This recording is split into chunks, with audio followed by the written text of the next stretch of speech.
My name is Joseph Gavia and let's talk about First Homecoming 1887 to 1888. Rizal's plan of coming back home. As early as 1884, Rizal wanted to go back to the Philippines for the following reason. First, financial difficulties in Calamba.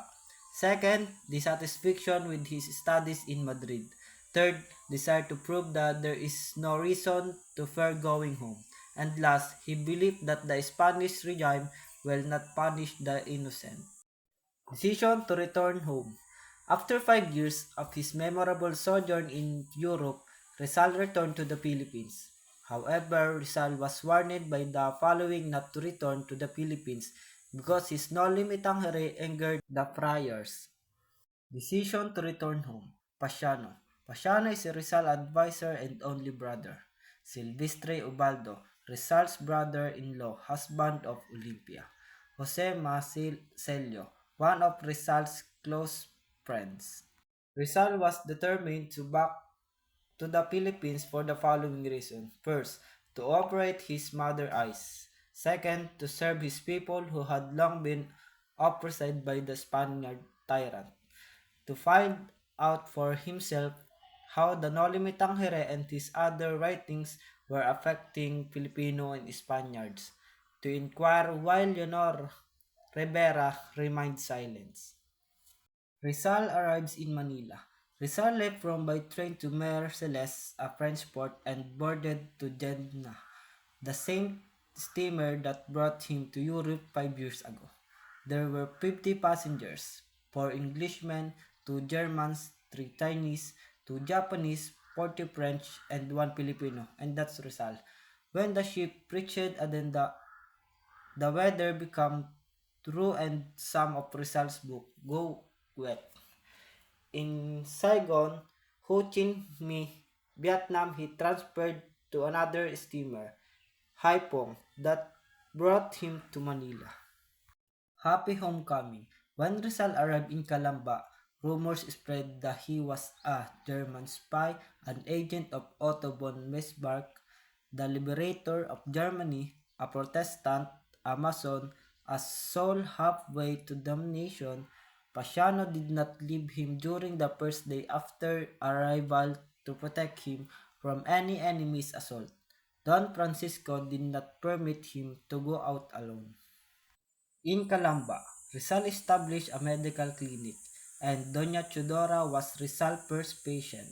Rizal treated her eyes but could not perform any surgical operation because her cataracts were not bit ripe. He painted several beautiful landscapes in Calamba. He translated the German poems of von Wildernat in Tagalog. Doctor Oliman Rizal was called this name because he came from Germany. He earned 900 pesos in a few months and 5,000 pesos before he left the Philippines. Gymnasium was opened by Rizal for the young people. He introduced European sports, fencing, and shooting to discourage them from cockfighting and gambling. Sad moments while Rizal in Calamba. Leona Rivera Rizal tried to visit her in Tarlac but his parents forbade him to go because Leonor's mother did not like him for a son-in-law. Olympia Mercado Ubaldo died because of childbirth. Storm over the Noli Tangere. As Rizal was peacefully living in Calamba, his enemies plotted his down. Governor General Emilio Terrero wrote to Rizal requesting to come to Malacanang Palace. Somebody had whispered to his ear that the Noli contains subversive ideas. Rizal explained to him that he merely exposed the truth, but did not advocate subversive ideas. He was pleased by Rizal's explanation and curious about the book. He asked for a copy of the novel. Rizal had no copy that time, but promised to send one for him. Rizal visiting the Jesuit. Rizal visited the Jesuit fathers to ask for their feedback on the novel. He was gladly welcomed by the following friars. Father Francisco de Paul Sanchez, Father Jose Bench, Father Federico Faura told Rizal that everything in the novel was the truth, and warned him that he may lose his head because of it. Governor General Emilio Terrero, a liberal-minded Spaniard who knew that Rizal's life was in jeopardy because the friars were powerful.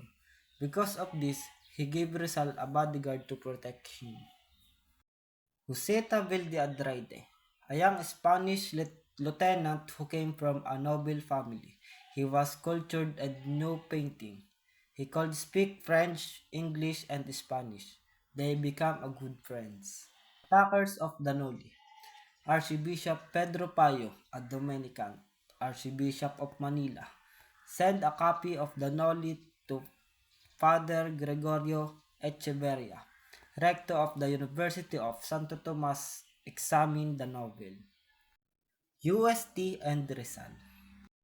The committee that examined that Noli Me Tangere were composed of Dominican professors. The report of the faculty members from UST about the Noli states that his novel was heretical, impious, and scandalous in the religious orders, and anti-patriotic, subversive of public order, injurious to the government of Spain and its function in the Philippine Islands in the political order. Governor General Terrero. He was not satisfied with the reports, so he sent the novel to the Permanent Commission of Consorship, which was composed of friars and lawyers. Father Salvador Font, Augustinian friar curate of Tondo, was the head of the commission. The group found that the novel contains subversive ideas against the church, and Spain had recommended that the information, production, and circulation of the pernicious book in the islands be absolutely prohibited. The newspaper published Font's written report. The banning of the Noli Me Tangere served to make it popular. The message supported the book. Father Jose Rodriguez, Augustinian Prior of Guadalupe, published a series of 8 pamphlets under the heading Questions of Supreme Interest to blast the Noli and other anti-Spanish writing.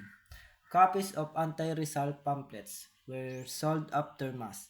Many Filipinos were forced to buy them in order not to displace the friars. 8 pamphlets. 1. Porque no los hides leer? Why should I not read them? Guardios de ellos porque. Beware of them. Why? Ico me des usted de la peste. And what can you tell me of plague? 4. Porco triunfans los impios. Why do the impios trump? Cry usted que diversa no hay purgatorio. Do you think there is no really no purgatory? Hey oh no hay inferno. Is there or is there no hell? Cule preces usted de esos levelos. What do you think of these labels? Confusion or condemnation? Confusion or damnation? Noli Matangere in Spain. The nobles was firstly attacked in the session hall of the Senate of the Spanish Cortes. Senators General Jose de Salamanca, General Luis de Pando, and Fernando Vida, Vicente Barrentes, Spanish academician of Madrid who formerly occupied high government position in the Philippines, bitterly criticized the novel in an article published in the Madrid newspaper La España Moderna. Defenders of the Noli Me Tangere. Propagandists such as Marcelo H. del Pilar, Graciano Lopez Haina, Antonio Maria Regidor, Mariano Ponce, Father Francisco de Paul Sanchez, Rizal's favorite teacher in Ateneo, defended and praised the noble in the public. Defenders: Don Segundo Moret, former Minister of the Crown. Professor Miguel Moraita, historian and statesman.